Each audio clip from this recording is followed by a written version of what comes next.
Bonjour, je vous remercie d'être là pour cette présentation qui va porter sur un travail qui a été accompli par Simbéton. Donc Simbéton est un organisme qui a pour objet de préparer, adapter les évolutions, innovations et orientations de la construction pour l'ensemble des acteurs de la construction, des maîtres d'ouvrage, des maîtres d'œuvre et des entreprises, en passant bien évidemment par les fabricants. La RE 2020, comme c'est ce qui nous réunit tous, je pense, aujourd'hui, est un événement important de cette année, pour lequel Simbéton a choisi de faire un certain nombre d'études préalables pour voir un petit peu quelles étaient les performances, les niveaux d'atterrissage des différentes configurations de bâtiments. Et aujourd'hui, je vais vous présenter un cas d'étude qui porte sur un bâtiment tertiaire à usage de bureau, effectivement réalisé dans la vraie vie et fondé sur une structure béton, avec un certain nombre de variations et de modes d'adaptation de la performance pour voir si et comment on pouvait parvenir à satisfaire les enjeux de la RE 2020. Donc l'idée, vous allez le voir, c'est de répondre aujourd'hui à peut-on construire en béton avec la RE 2020 ? On va voir un petit peu comment ça marche. Il y a un ensemble de sujets qui sont un ensemble donc de ces études qui portent sur des logements individuels, sur du logement collectif. Aujourd'hui, sur un bureau, il y en a un autre, un peu plus grand et un peu configuré différemment. Et les bâtiments d'enseignement, on travaille sur de nouvelles études pour les autres segments de marché afin de savoir un petit peu où on va. Donc cette diapo-là n'a pas d'intérêt, mais celle-ci est intéressante. Voilà, je vous présente rapidement ce bâtiment. L'objectif de l'étude, porte sur ce bâtiment de bureau qui, comme vous le voyez sur le plan de masse en haut à droite, est à peu près un rectangle avec deux avancées. On le voit un petit peu en 3D en bas à gauche. L'emprise au sol est de 30 mètres par 15. C'est un bâtiment de 3 niveaux, R+2, avec un sous-sol complet. L'ensemble fait 1242 mètres carrés de surface utile. Et on est implanté naturellement, sur le projet initial, en zone H1A, en sud des Hauts-de-France. Donc vous avez des petites coupes en bas à droite qui vous permettent de vous faire une petite idée à peu près de la forme du bâtiment. Un bâtiment relativement compact avec un escalier latéral qui a été rapporté. Et puis surtout, on le voit sur l'image 3D, initialement une partie vitrée sur un patio un petit peu d'accueil qui permet de distribuer les différentes zones de ce bâtiment. Zone qu'on peut comprendre ici. Un noyau central avec une desserte, escalier, gaine, ascenseur, toilettes qui desservent différents locaux avec le sous-sol qui est essentiellement consacré à des bâtiments d'archives, mais pas que. Et puis des petits jeux de retrait sur les deux avancées en fonction de la hauteur du bâtiment R+1 et R+2 finalement. Voilà à peu près la configuration. Un petit bâtiment relativement courant, donc pas un projet grandiloquent, pas une espèce de grosse machine, mais quelque chose qui peut convenir à des tas de petits projets du quotidien pour des tas d'acteurs. Et l'idée de cette démarche, c'était de comprendre ce qui allait se passer avec ce type de bâtiment de bureau face à la RE 2020.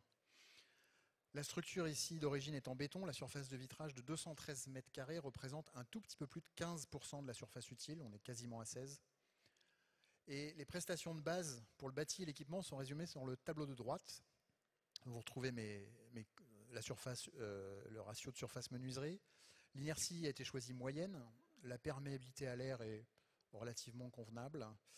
En tout cas, c'est la référence qui a été choisie. Le mur sur extérieur est un voile béton de 16 avec un doublage. Le mur sur locaux non chauffés, un voile béton de 20 avec des renforts de thermoacoustique. Les planchers intermédiaires en dalle béton de 20. Un plancher bas avec un 175 mm de fibra sous une dalle béton de 20 cm. Des configurations finalement constructives qui sont relativement courantes et qu'on peut retrouver sur beaucoup de projets. Ici, le simple flux autoréglable pour la ventilation et surtout, ce qui était intéressant ici, c'est de regarder un petit peu chauffage GECS avec une pompe à chaleur RR, des ballons électriques en base et un système de refroidissement. C'était le choix du maître d'ouvrage et des opérants de cette opération qui constitue notre référence. À l'origine, le bâtiment de référence est conforme à l'RT 2012, avec 20% de moins sur le Bébio en zone H1A, qui est notre point de départ. L'objectif de l'étude, comparer le comportement de ce bâtiment face à la RE 2020, analyser quelles sont les pistes d'amélioration pour parvenir éventuellement à satisfaire les seuils, travailler sur une variation de 3 systèmes constructifs, façade rideau, structure intérieure béton, à peu près l'original, façade béton plus fermée, avec une structure intérieure béton, et puis un bâtiment façade bois, structure bois. Et ces trois déclinaisons vont être ensuite implantées dans 3 zones climatiques, la H1A de référence, la H2B et la H3. Cette étude a été confiée à un bureau d'études techniques spécialisé dans l'énergie qui s'appelle ETC, qui a donc mené l'étude avec nous. Les autres études ont été confiées à d'autres organismes de renom comme Bastide-Bondou, Tribu ou Pouget par exemple. Voilà ce que ça donne. Alors c'est un peu brutal comme tableau, mais je crois que vous aurez accès aux informations par la suite et aux présentations. Donc, analyse zone climatique H1A. Qu'est-ce qui se passe quand on regarde nos 3 déclinaisons de bâtiments tels qu'ils ont été conçus initialement, avec une façade rideau intérieur béton, donc beaucoup plus de vitrage que le bâtiment de référence qui est au centre, avec 213 mètres carrés. La façade bois, qui est avec le même taux de menuiserie, par exemple, mais évidemment des constituants de l'ouvrage qui sont différents. On est vraiment sur une ossature bois, avec des composants de laine minérale pour l'isolation, dans ce cas-là. Et on s'aperçoit finalement que ces 3 bâtiments, ils ont tous des difficultés à franchir les seuils de BBio, CEP, CEPNR et IC Énergie. Un peu moins. IC Énergie, ça passe. IC Construction, ça passe. Pardon, je me suis emballé. Et les degrés-heures, ça passe aussi. On est en zone H1A, on a une clim. Donc finalement, notre problème, là, c'est la conso d'énergie. Et effectivement, quand on regarde un petit peu l'analyse et qu'on essaie de les résumer ici sur ce graphique-là, on s'aperçoit en zone H1A que la présence d'un système de refroidissement tel qu'il avait été désiré est très pénalisante et que le BBio s'emballe. Il est souvent très élevé. On le constate sur les graphiques de droite. Et qu'à structure intérieure identique, le bâtiment en façade rideau est finalement plus conforme à la RE 2020 quand il est en H1A, simplement parce que l'apport lumineux plus important permet de réduire le besoin en éclairage artificiel. C'est surtout dans ce mouvement-là qu'on a un gain intéressant. Il y a effectivement quelques apports solaires qui ne sont pas négligeables, mais ce n'est pas là-dessus qu'on a été chercher la meilleure performance. Et quand on considère des résistances R de produits similaires, le bâtiment à structure bois a une performance presque équivalente à une structure en façade béton. Et le différentiel s'établit en fait sur le gain de points entre le traitement des ponts thermiques, mais par ailleurs une perte liée à l'inertie légère des systèmes de type bois, qui en l'occurrence sont globalement assez peu pénalisantes quand on a des bâtiments plutôt compacts. Donc plus le bâtiment est vitré, plus les degrés-heures sont élevés, ce qui représente une logique toute somme à laquelle on pouvait s'attendre. Et quand le bâtiment évidemment a une inertie légère, les DH sont aussi plus élevés. Donc l'IC Énergie dans ce cas-là, en H1A, est plus contraignant, mais on peut imaginer qu'un système de chauffage par pack permet quand même, enfin c'est ce qu'on voit, d'atteindre la conformité malgré tout, même si on n'est pas sur le meilleur ratio. Et pour l'IC Construction, il est plus faible, avec une structure peu carbonée en bois. C'est simplement l'application stricte de la méthode qui a été choisie pour la RE 2020, qui facilite évidemment cette approche. Mais ici, le béton permet d'atteindre quand même le seuil et l'objectif de la réglementation. Donc on peut corriger quand même et améliorer les postes qui ne convenaient pas relativement facilement, en travaillant sur un peu de perméabilité à l'air, en renforçant ça avec des voiles adaptées et des pare-air. Mur sur l'extérieur, on va renforcer l'isolation. On va passer avec une ITI un peu plus épaisse en laine minérale.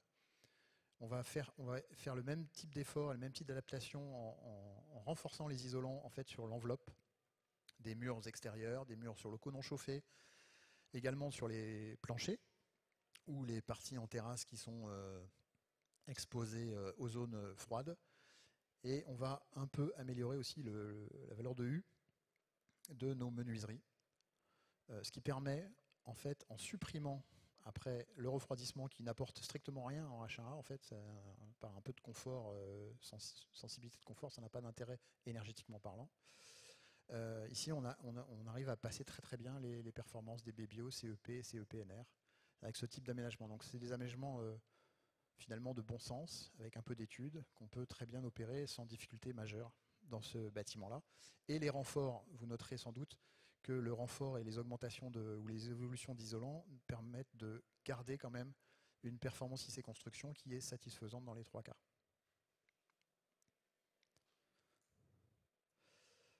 Donc, voilà ce que ça donne après. Faire des efforts sur l'enveloppe du bâtiment, c'est ce qu'on a vu, pour tous les systèmes constructifs, y compris le bois, afin de limiter les besoins en chauffage ou en froid, éviter les installations de climatisation en H1A qui n'apportent pas grand-chose. Et en l'occurrence, pour ce type de projet, on a choisi aussi d'améliorer la performance des consos de CS, qui était significative une fois les corrections apportées, avec l'apport d'un ballon thermodynamique qui optimise en fait les consos électriques sur les pics de consommation et les moments de consommation. Donc quelque chose d'un petit peu plus performant et qui permet globalement de descendre significativement nos indicateurs de performance et de satisfaire les seuils assez facilement. Puis on décline notre même bâtiment, on va le transposer maintenant dans une zone H2B, plus proche de Rhône-Alpes d'ailleurs. Et là, on a, avec les mêmes configurations de nos 3 bâtiments de référence, apparemment les mêmes problèmes.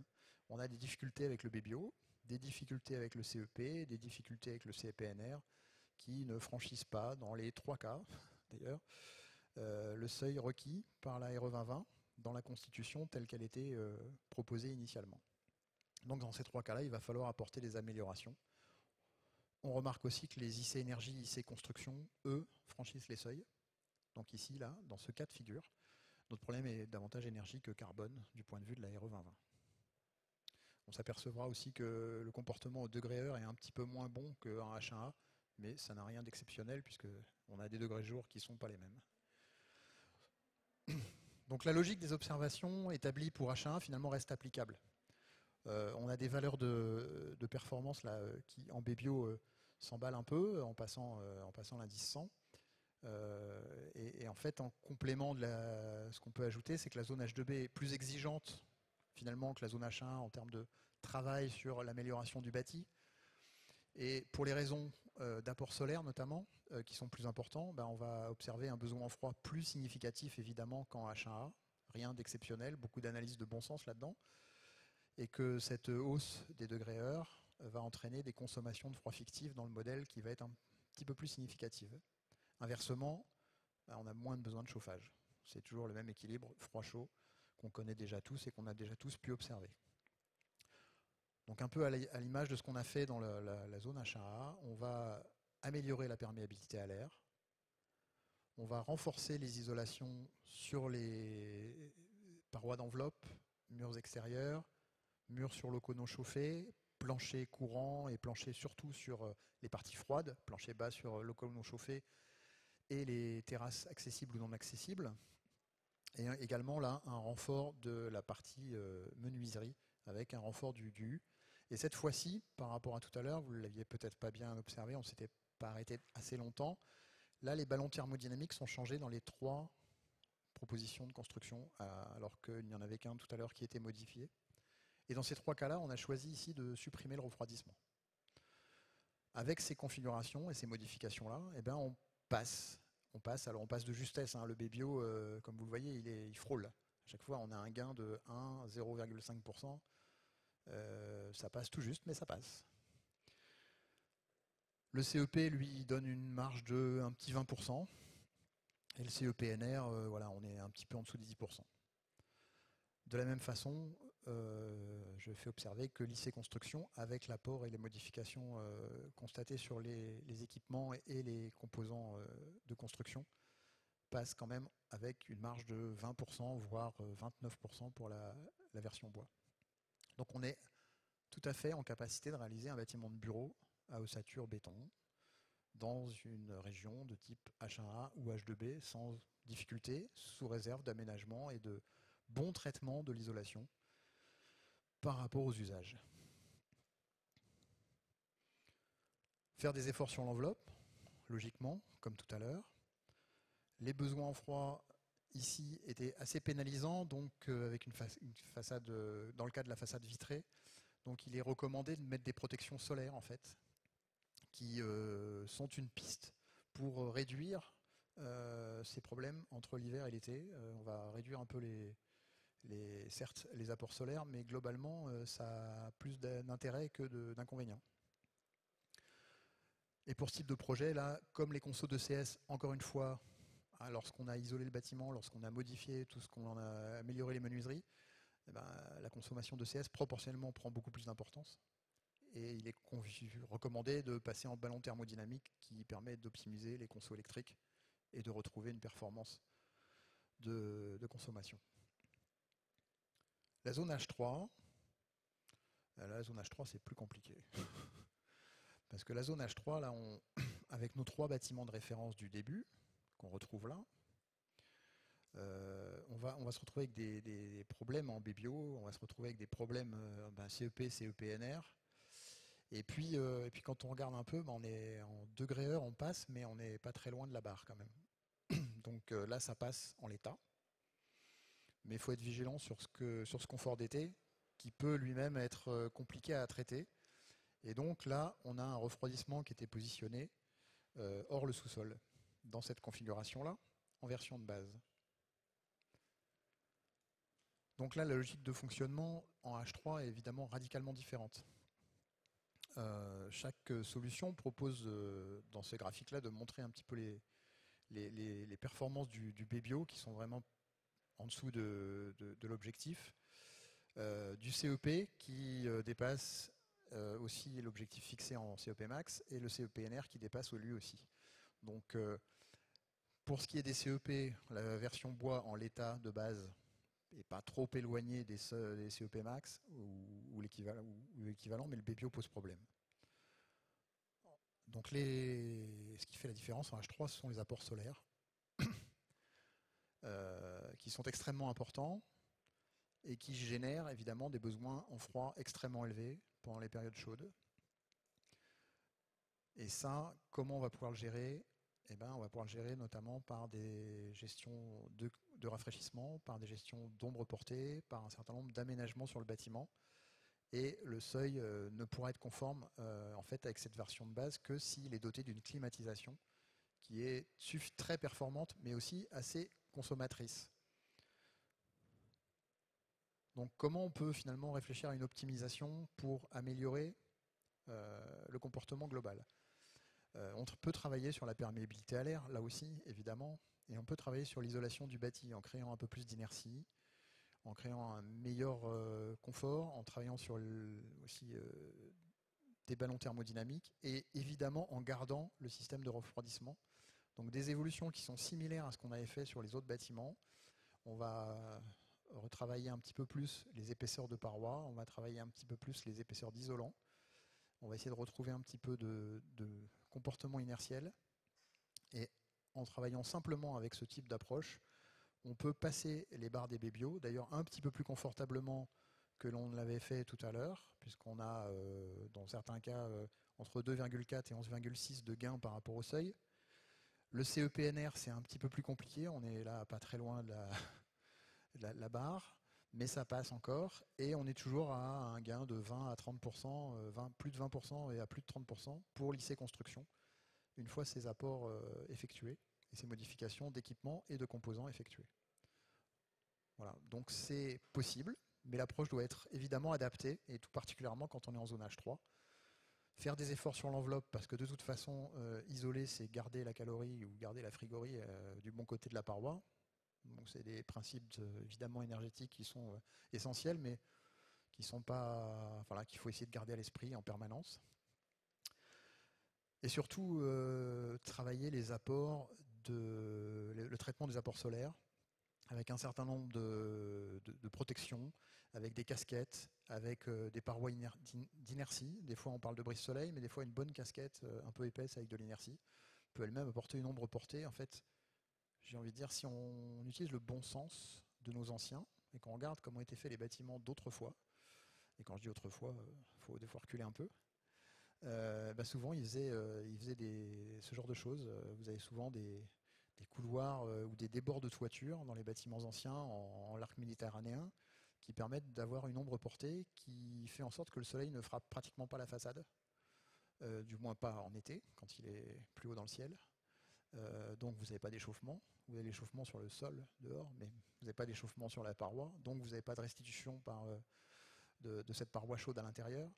Ça se joue sur un débord de toiture, ça se joue sur de l'architecture, ça se joue sur des petites ouvertures plutôt au sud et plutôt grandes au nord pour essayer de capter la lumière là où elle n'apporte pas trop de calories.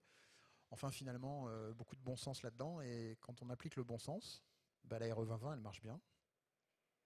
Et on peut continuer à construire avec des solutions maçonnées, des solutions de béton, qui fonctionnent bien comme ça. Y compris, j'ai envie de dire qu'on peut envisager des fois de travailler avec des façades rideaux. Alors, voilà, faut bien les orienter, il faut bien les choisir, il faut travailler ça. Mais je pense que là, on va pouvoir garder cette performance. Et même en degré heure, on le voit une fois que les apports sont significativement apportés, on peut avoir une marge de sécurité et de confort par rapport au DH Max qui est tout à fait significative. Le Bébio, lui, voilà, on voit que dans cette simple série de corrections, on passe, mais qu'il faudra être attentif pour les seuils suivants, pour l'avenir et pour peut-être garder ou mieux maîtriser l'énergie consommée. Mais on est sur un bâtiment extrêmement courant au départ, d'approche et de fonctionnalité de composition très accessible sur beaucoup de projets, donc très, je dirais, transposable dans les cas que les uns ou les autres vous pouvez avoir à traiter. Voilà, je voulais simplement vous présenter cette restitution, rester à votre disposition pour des échanges.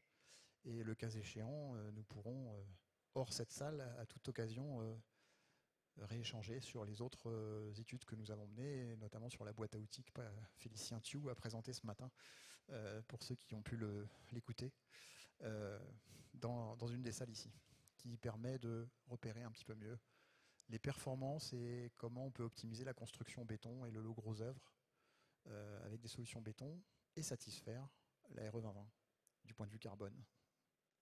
Voilà, je vous remercie et je suis à votre écoute.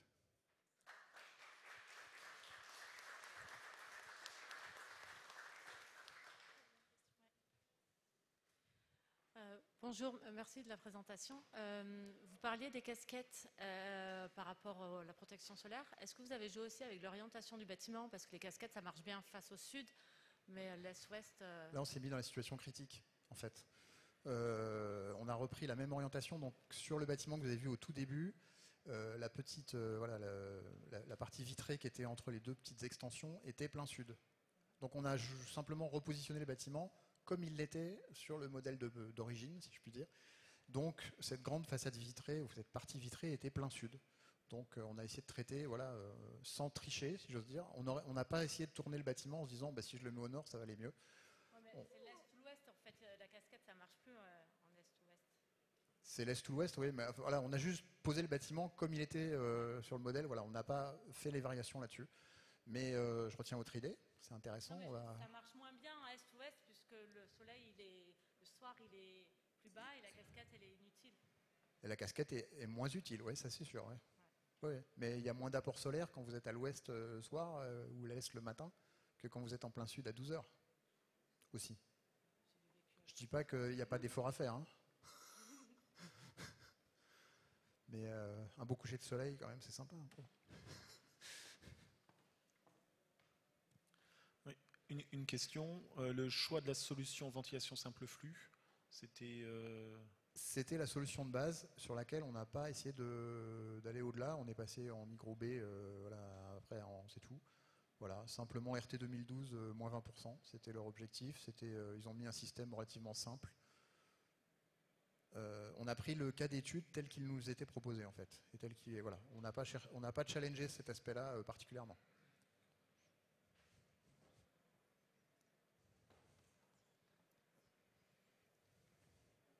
Après, le double flux, c'est intéressant, mais après, ça a un impact carbone aussi. Donc, c'est toujours l'équilibre.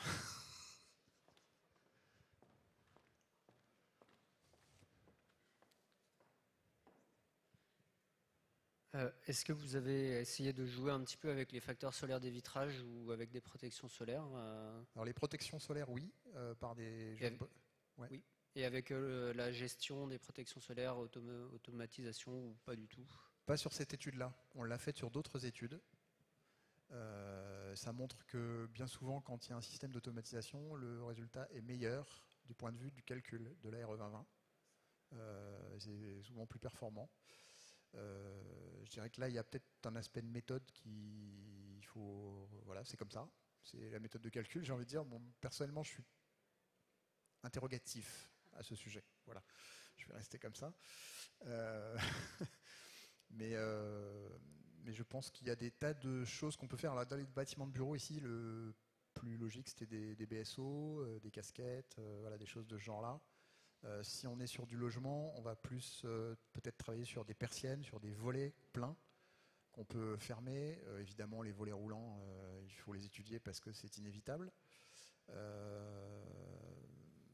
Je pense qu'en fonction de l'endroit où vous êtes, il y a des solutions à trouver, et en fonction de l'usage qui est donné, si vous êtes sur du bâtiment collectif, social, si vous êtes sur une maison individuelle privée, vous pouvez aussi avoir des pertinences à choisir un mode ou un autre en fonction de l'usage et du pilotage, j'ai envie de dire, du logement par l'occupant.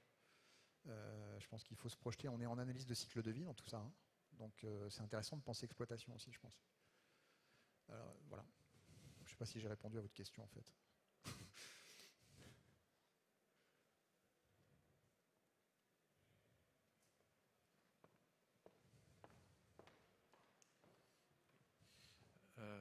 Du coup, vous avez étudié surtout le principe au niveau du béton et du bois.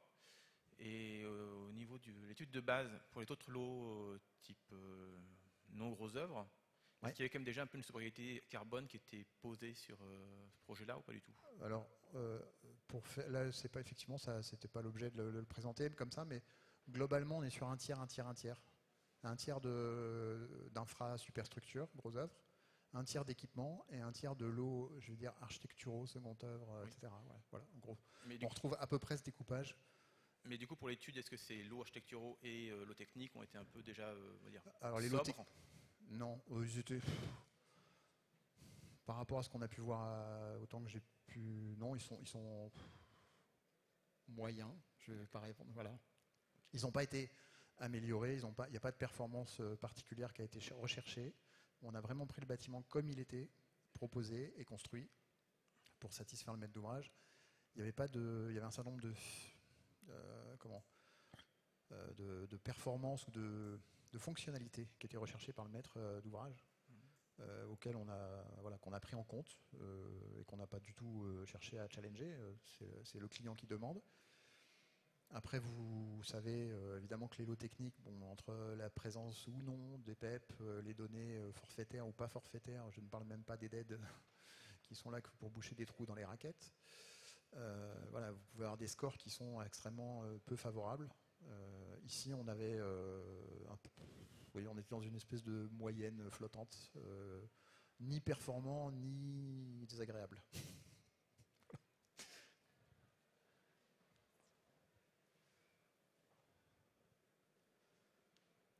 C'est clair que l'objectif pour nous, c'est de voir comment se positionnent les solutions béton, puisque aujourd'hui, quand on lit la presse spécialisée et beaucoup d'interventions, on a l'impression quand même que l'avenir n'est passe que par un matériau ou un type de produit d'une famille biosourcée, et on n'est pas persuadé que, évidemment, vous allez me dire c'est mon boulot, mais je pense qu'effectivement, la monoculture n'est jamais bonne.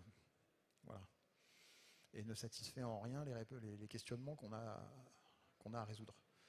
Donc, nous, on n'est pas contre la mixité, c'est tout à fait envisageable. Il y a eu des très belles présentations dans la journée aussi de solutions et de retours d'expérience de bâtiments mixtes, hein. C'est pas un souci. Mais on voulait savoir où on était situé et quel effort on avait encore à produire.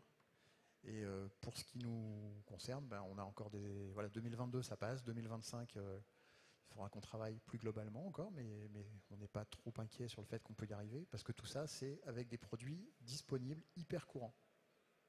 Là-dedans, il n'y a aucune performance de ciment bas carbone, non émissif, incroyable que vous arrivez peut-être à trouver ou pas à trouver. Non, là, c'est du super quotidien. Et au demeurant, l'industrie cimentière développe aujourd'hui déjà un certain nombre de solutions à basse émission qui vont pouvoir elles-mêmes permettre d'améliorer ce score. C'est l'objet de la boîte à outils dont je parlais tout à l'heure, que Félicien a présenté ce matin, et que nous tenons à votre disposition. N'hésitez pas à nous contacter, on vous informera, on vous présentera tous ces résultats-là, avec grand plaisir. Il y a des solutions alternatives dans la formulation des bétons, dans l'utilisation des données environnementales et la bonne modélisation, et puis évidemment dans une approche éco-conçue des bâtiments. Alors nous, l'éco-conception, on la focalise un peu sur nos solutions constructives, mais ce n'est qu'une approche de bâtiment. Donc il faut évidemment raisonner, vous avez tout à fait raison, avec tous les lots qui le composent. Je crois qu'on a presque fini, non? Ouais, c'est ça. Merci. Je suis obligé de passer la main. Merci beaucoup en tout cas de votre attention.